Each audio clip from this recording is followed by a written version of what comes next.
as I deep dive through the Quran, I'm noticing that this is all like practical advice.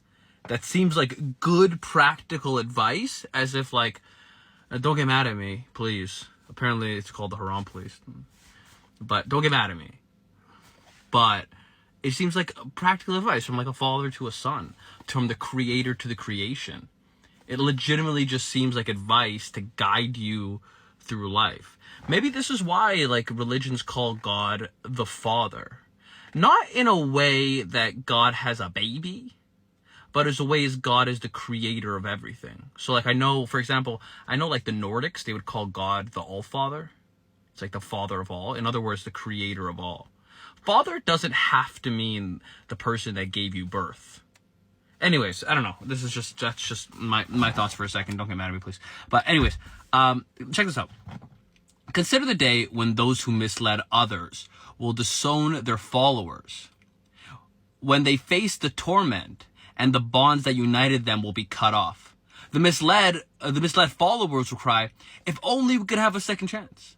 We would disown them like they disowned us. And so God will make them remorseful of their misdeeds. And they will never be able to leave the fire. Apparently I shake my head when I read. I don't know. I never watch these videos back. It's a one take. So I never watch these videos back. But, you know, the first one, this is ayah number 166. Usually, sorry, I have to, I was just excited, so I didn't level. But it's ayah 166, the cow, al-Baqarah. Consider the days when those who misled others will disown their followers. What do we know? So it's basically saying, hey, you misled people. What do we know? Like, think about it, just practical advice. What do we know about those people who mislead you in life? You have a friend. He's bringing you down the wrong path. He's not going to stick with you. Imagine, you know, you and your homie are doing a criminal behavior. And then you guys get arrested, you're in the police station, he's gonna snitch on you 100%. How many people are in prison because the homie that they went to do criminal activities with sent them to prison? They snitched on them. So this is practical advice. In other words, it's gonna happen. Everything it seems like the afterlife is a reflection of something that happens on the world, but just a magnitude. Maybe this is kind of my theory right now as I'm taking it. In other words, you can be imagine you do something bad in this life, it makes your life worse here. If you're corrupt, you tell a lie, I believe it makes your life here worse. If it also makes your life worse in hell, then that's cool. If hell exists, then it makes your life worse in hell, that's cool too. If heaven exists, and being a good person and being kind to your mother and standing up straight and standing up for yourself and giving to charity and all the things that we listed in the other videos, if that makes your life better here, maybe your soul is cleansed and then you get to heaven. That makes logical sense to me. Logically, if you do bad here, you feel bad. You're in like a hellish place. Name one person that's done something good and actually was in a good position. I haven't heard of one.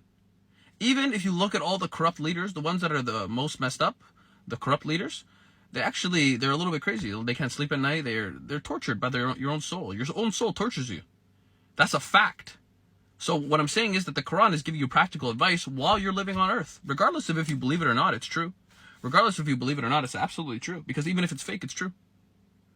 Even this advice, even if it's not real, even if God isn't real, this book is true. Because it's telling you, be careful about the losers that you hang around. Because they're gonna bring you to the wrong place. And then when you bring you to the wrong place, they're gonna snake you. That happens all the time in life. This is like good advice. This is good advice. That's ayah 166, 167. What do you guys think? Is it possible that this... Look, everybody's always focused on like the afterlife, and I totally understand. Be focused on the afterlife, but also be focused on now. How you're going to treat somebody now. How your soul is behaving in the way. I think this is why these religions tell you, they remind you that death is like right beside you all the time. Because you should live your life as if it's the last time you're going to live. Live today as it's the last day you're going to live. But knowing, you know, you're not going to die tomorrow, so don't do anything crazy. But you get the point. Like, live today. Like, be extra kind. Like, be extra kind today. Be a stand-up person today. Leave your impact on this planet in whichever way you can. Whether it's just being positive, whether it's smiling and waving at people. I have a neighbor. We smile and wave at each other all the time. This is a heavenly act. Regardless of if you go to heaven or hell, it's a heavenly act. So behave in a way that's going to bring you to heaven. Imagine that heaven exists, right? And then you just do a bunch of stupid crap while you're here. Are you going to go to heaven? But then heaven would be filled with a bunch of people that do stupid crap. So if imagine heaven exists, so it exists, what kind of people do you think are there? How do they behave?